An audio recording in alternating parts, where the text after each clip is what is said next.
Well, hello, friends and neighbors. John, your neighbor here. Welcome down again to the Nook. And it's Sunday. And on Sunday, if I have the time, I try to open up some samples and then share, obviously, first tastes and just some ideas that might lead to purchasing a bottle. So both of these come from Ray. And these were part of the recently rediscovered series where I was unpacking and, oh, there's a couple of samples I haven't tried. So the first one in this glass is Willett Family Estate or Family Reserve Rye. So this is a 4-year-old blend of their own releases. And then over here in this one, I've got something from Pinhook. Haven't had anything from Pinhook. What I understand is this is selected from MGP, but then they blended those barrels. Again, they mentioned all of them over 4 years and come out with this release. So both of them sit around 55 to 57. I should know this, but I don't know which release this is of the estate, so I can't give you exactly what percentage it is. This one, though, for sure, I've written down is 57%. So why don't you pour some nice barrel proof or cask strength rye, and if you have some Willett or some Pinhook, pour that, and come on back and let's share some thoughts. 3, 4.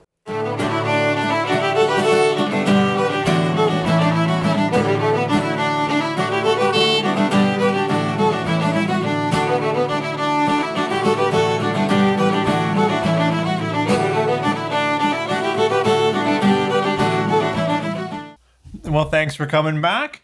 Let's get into these samples. As I said in the opener, the first one here is from Willett, and it's a 4-year-old rye. From what I, just looking around, trying to get a sense of like what's in here. They don't disclose their mash bill, but several sites, Breaking Bourbon is one I go to often, talks about how it's a high rye, low rye blend. Their high rye is somewhere in the 74% rye, and their low rye would be a 51 in order to still be considered a rye. I don't know that. I just see that on some websites. Then again, if you go to their website, it pegs it at 55%. That's the Willett Family Reserve Rye. But back in the day, I've certainly seen sites, because these samples are older, it has ranged because it's released at whatever the natural cask strength is of those blends. So it's been 56.5. It's been different things, 55.7. Anyways, all I know is this certainly is between 55 and 57 natural cask strength, 4 years or older, and it is their own liquid. So let's get into this Willett Family Reserve Rye. I've had different batches, and I find Willett rich on the nose. I find it red cracked candy apple. I find it cinnamon. I like a little bit of brown sugar in there. Yeah, and on the nose, see where it goes in the palate together, but on the nose, I'm not getting, eucalyptus or high dill or all those things that many ryes have, and actually doesn't put me off as long as I know that's the kind of rye I'm drinking.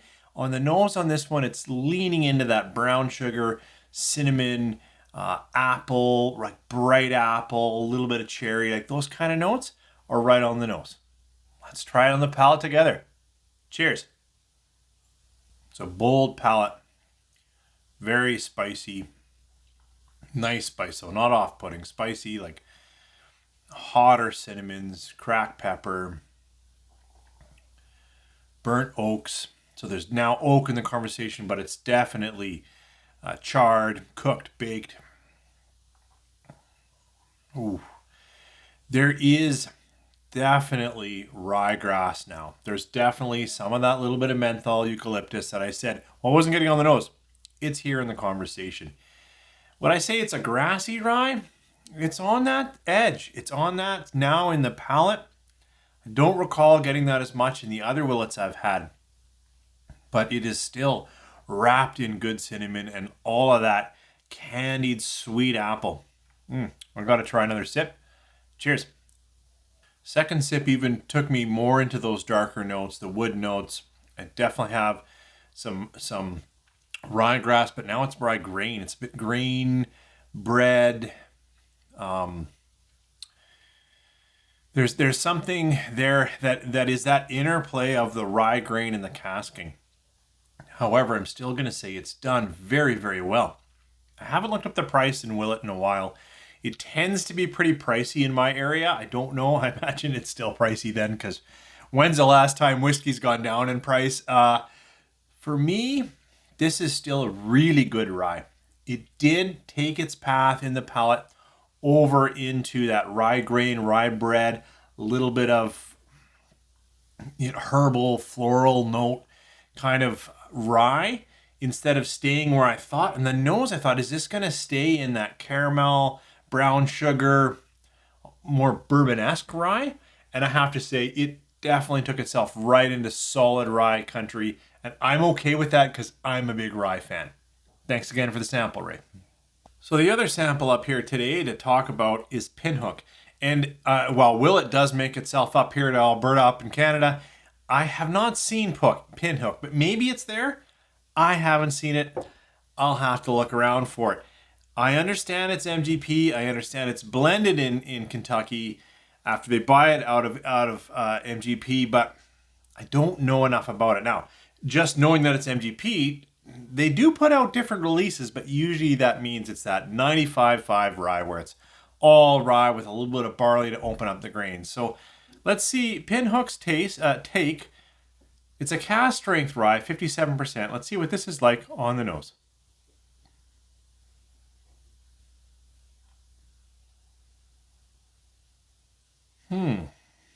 On the immediate nose, it's a little bit lighter.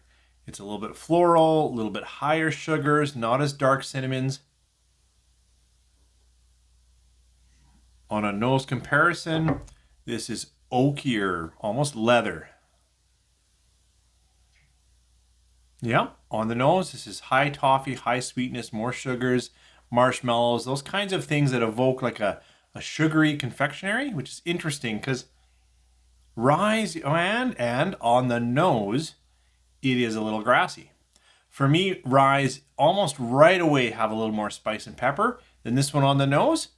But let's get into it and see how it evolves on the palate. Cheers. Pinhook. That drinks like a well put together MGP. It is spicy. It is rye forward. There's definitely ryegrass going on. Spicy, but this time spicy and hot. This one, I think they're similar ages, but this Willett, well, it's got cracked pepper spice. Didn't have as much rye hug, spice hug. This one is lighting on my palate and going all the way down as hot.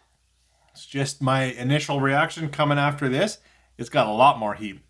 It continues to be, it's a little more drying on the palate. So this, I really feel that the percentages, again, I don't know, but this is drinking like a 95% rye. Just dries up the mouth at the end, dries in the finish.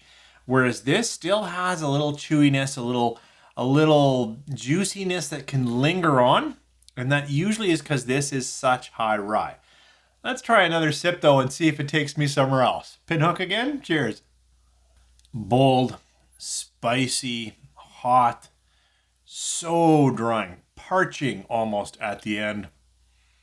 High sweetness as I started in the nose, carried all the way through. This is burnt marshmallow in a bonfire because it's just hot all the way down.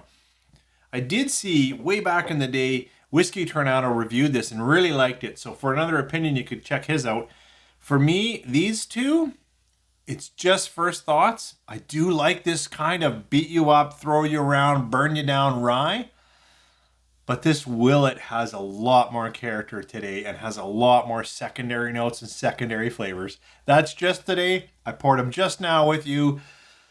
But my palate is gravitating toward the Willett today. Have you had a Willett, especially a couple of years ago, because the sample's a bit old, or the Pinhook? And what do you like? And maybe why? Share that. Talk to me about these ryes. The conversation's always great. Thanks for joining me here this Sunday. Thanks again, Ray, for the samples. And hope you guys have a great week ahead. Take care.